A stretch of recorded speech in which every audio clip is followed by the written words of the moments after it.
Hello, YouTube.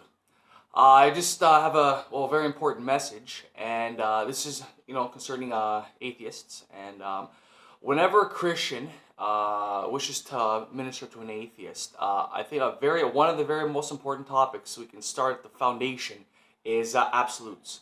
And now, when I minister to atheists on whatever street corner I'm at, or on Facebook or on YouTube, what have you, whatever social media is available to me at the time, when I bring up the topic of absolutes, they say, or there are no absolutes. The problem is that's an absolute statement. See, an evolution is relative. It means it changes over time. Nothing's definite. So relative leads to subjectivity. That means what's good for you may not be good for me. What's good for me may not be good for you. However, in creation, it's absolute, which means it's objective. That means there is a standard.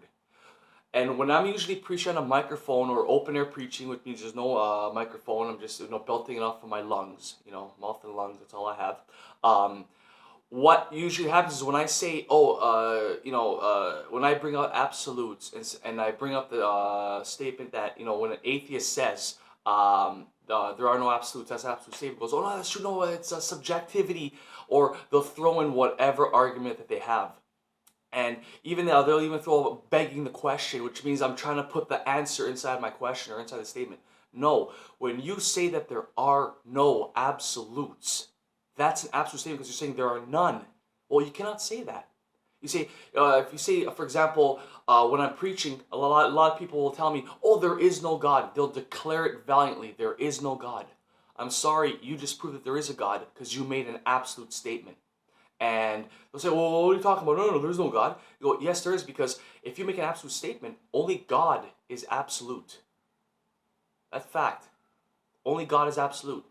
When Jesus says, I am the way, the truth, and the life, no one comes to the Father but by me.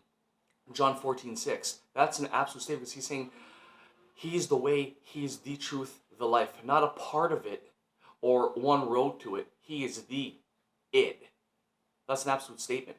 And many atheists get very angry with me saying, no, it's subjective. No, we can't be sure. No, you can. Because you have to have a standard. Again, with creation, it's absolute. You get objectivity. That means there's a standard because you have to compare yourself to something. Which will lead in my second video about morality. How people say there's subjective morality. No, there isn't. That'll be my second video. But I also wanted to get to the book by Richard Dawkins, The God Delusion. So if you can see it well there. And a Christian friend of mine gave this to me for study, and it's quite a book. And thing is, on chapter 4, Richard Dawkins makes a very interesting statement. Let me just flip to it right here, and so I'm not sure what pages will appear on a PDF form or softcover if they're all on the same page or not. But it's chapter 4, and the title of chapter 4 is, so you can see it there, I'll narrate here, why there almost certainly is no God. Now people would just gloss over that and think, okay, well, so Richard Dawkins will try to state his case, why there is no God, what have you. But you see what Richard Dawkins makes a fatal mistake there. You see, it says, why there almost certainly is no God. You see, he makes a relative statement right there. You see, if his whole purpose is to say that there is no God, he has to remove the word almost. It should say, why there certainly is no God. That's what he should have said. But by saying almost, he's making a relative statement because he has to be consistent with his worldview. If he says there's certainly no God, he's being inconsistent with his worldview. He proves absolute. He proves that there is a God and destroys his life's work. And well,